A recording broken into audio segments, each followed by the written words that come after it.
the original dialects, we can say, the dialects which were spoken in these different republics, they've become official languages. So Slovenia, the Slovenian became, of course, official language in Slovenia, Croatian in Croatia, Bosnian in Bosnia, Serbian in Serbia, and so on. But still, the root of those words is always the same. We all belong to the Slavic language group. Actually, the name that, well, let's say, has remained, even though there is no Yugoslavia any longer. And the motorway spans suburb shopping centers kilometers, it's around 190 miles, more or less. Now we're out of town. We are on the pretty clear freeway headed to dinner somewhere. But Slavonia is actually one of the 5 Croatian regions, and Slavonia, for this Croatian region, we actually refer to it as the breadbasket of Croatia, and it is in this part of the country that we grow wheat, we grow corn, sugar beets, sunflowers as well.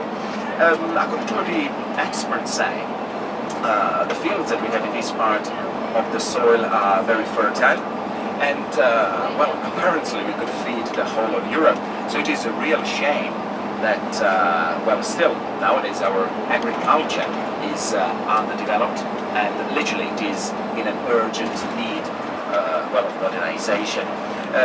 Nowadays the Croatian agricultural production is dominated by small farms. We have to bear in mind that the Croatian agricultural production is dominated literally by these small farms, because this is a legacy from the Yugoslav period. Because during the Yugoslav rule, the private plots in Yugoslavia, they were limited to maximum 25 acres, and the rest of the land was confiscated. So in this area, there is a small village which is quite known. It is called Cigoc. C-I-G-O-C. This is going to spell the name of this small village, which is actually not only known in Croatia, but it's quite popular all over Europe, as it has been declared the European Village of Storks. And there are 8 more villages like Cigoc in Europe. They hold the same title, but only Cigoc has got more storks than inhabitants. And every year, in the village, around and its surroundings, of course, around 500 storks nest. And some of their nests, of course, they form their nests mainly on the top of the houses, on top of the chimneys as well, alarm posts. But what's amazing is some of those nests of the storks, they can be huge. I mean, some of them actually have up to 6 feet in diameter, and all sorts of things can be found in their nests, even clothes, which they steal from the clotheslines. But the locals just love them. They really love the storks. And the storks, leave these areas mid-August, when they fly via Bosporus in Turkey, and then they follow, for a short while, the River Nile in Egypt, and then they head south to the very southern tip of Africa. And they can actually cover in one day up to 185 miles. So they can really travel long distances sort of every day. And the village of Cigoc has become quite popular as well, because it is the site of, as I like to say, one of the most romantic love stories. Almost 20 years ago, a female stork, which now has got a name, she's called Malena. Malena is the Croatian word for the little one, and she was hurt by hunters, and her wing never fully recovered, so she couldn't fly anymore. And since then, a local man literally adopted Malena. He's been looking after her ever since, and I believe you know that storks, they are monogamous. So this means that Malena has got the partner of her life as well. And what's amazing is that after all these years, every year in spring, almost on the same day, he comes back to her. Isn't it sweet? And actually, over the years, they've raised somewhere around 32 baby storks.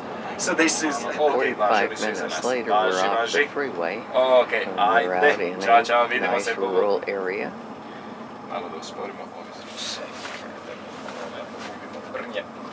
Da se ne svera neki dobro ste. Real old Izglancali woodland. po stoleti, lijeva, desna. Stone one. Around to show us a little bit the estate, and then we'll make ourselves comfortable and have our Croatian dinner, let's call it. So it's quite a pleasant ride to Waterlake. As soon as you leave, the busy part of Zagreb and the highway, then you have these little villages. So kind of gives you an idea how people live in these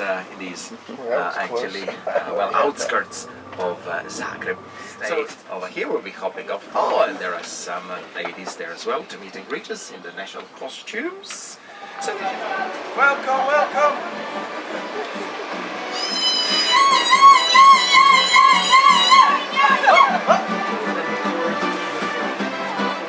Welcome, bienvenue. Dobrodošli. Dobro večer.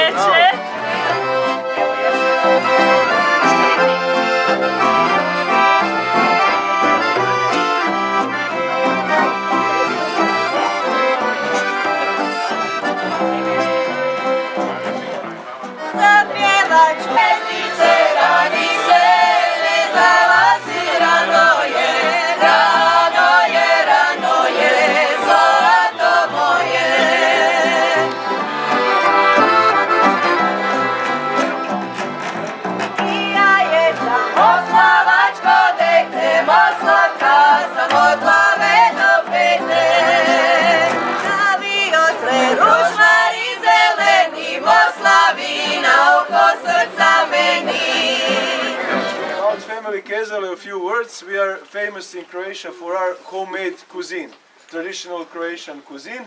You will try the specialty of the house, prepared before my grandparents were preparing it around this area, and later on we opened the restaurant. So now you can have it in the restaurant.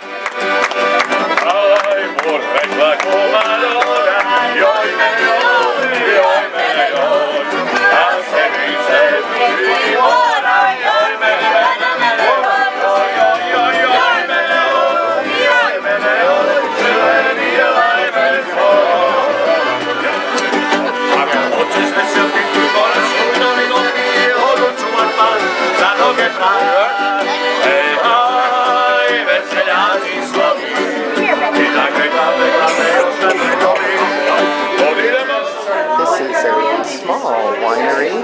Here are the fermentation tanks. Excuse me? This part of Croatia is a bit different than the part of Croatia where you're going to. This part we call green Croatia. We have many forests, many fields, many vineyards. When you go to the sea, we call this part blue Croatia because of the sea and because they have a lot of stone. Not so like rocky landscape. Here, this is our favorite drink. We drink it all day. And I know some people who drink water only when it's mixed with wine. It's a bit of sugar. Every year we get the golden medal on Zagreb County exhibition of wine, and this year it was the best Muscat in the whole region. In this part we prefer and we produce more of white wine, but we also have nice reds. This one is a blend or cuvée. It's mixed of 3 types: Cabernet Sauvignon, Merlot, and Syrah. I can't smell this, but this huge big can is full of chicken legs and sausages with tomato sauce and spices. Yum. When you're done with the soup, Young man, this was his grandparents' house. Come here and choose by yourself. Okay? Bon appetit.